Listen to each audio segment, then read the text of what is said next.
ഒരു ചോദ്യം ചോദിക്കട്ടെ. നാളെ മുതൽ നിങ്ങളുടെ കുടുംബത്തിലേക്ക് വരുമാനം വരാതെയായി നിങ്ങളുടെ കുടുംബം എത്ര നാളത്തേക്ക് ഇതേ ലൈഫ് സ്റ്റൈലിൽ മുന്നോട്ട് പോകാൻ സാധിക്കും? 1 വർഷം, 5 വർഷം, അതോ ഏതാനും മാസങ്ങൾ മാത്രം? ഈ ചോദ്യത്തിലുള്ള ഉത്തരത്തിലാണ് ലൈഫ് ഇൻഷുറൻസിന്റെ അല്ലെങ്കിൽ ലൈഫ് കവറേജിന്റെ പ്രാധാന്യം. നമ്മളിൽ പലരും ഫിനാൻഷ്യൽ പ്ലാനിംഗ് എന്ന് കേൾക്കുമ്പോൾ ആദ്യം ഓർക്കുന്നത് mutual fund, stock market, real estate, gold, savings, FD ഇവയെല്ലാമാണ്. ഇതെല്ലാം പ്രാധാന്യമുള്ളത് തന്നെ. പക്ഷെ നല്ലൊരു ഫിനാൻഷ്യൽ പ്ലാനിങ്ങിന്റെ ബേസിക് എന്ന് പറയുന്നത്, ഫൗണ്ടേഷൻ എന്ന് പറയുന്നത് പ്രൊട്ടക്ഷൻ ആയിരിക്കണം.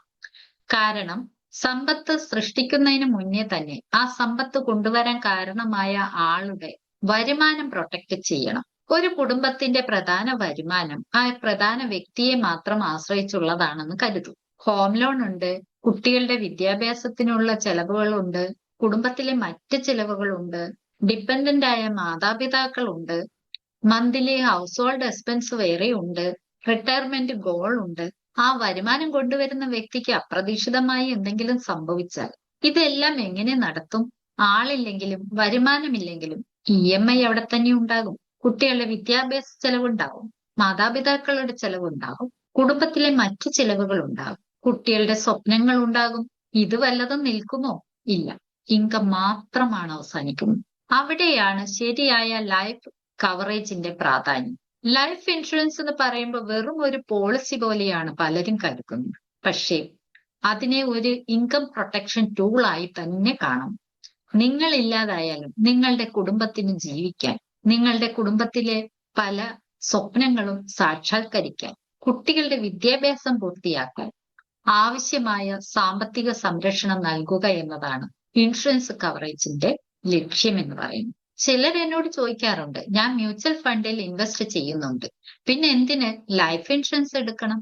മ്യൂച്വൽ ഫണ്ട് എന്ന് പറയുന്നത് വെൽത്ത് ക്രിയേഷനുള്ള ഒരു ഇൻവെസ്റ്റ്മെന്റ് ടൂൾ മാത്രമാണ്.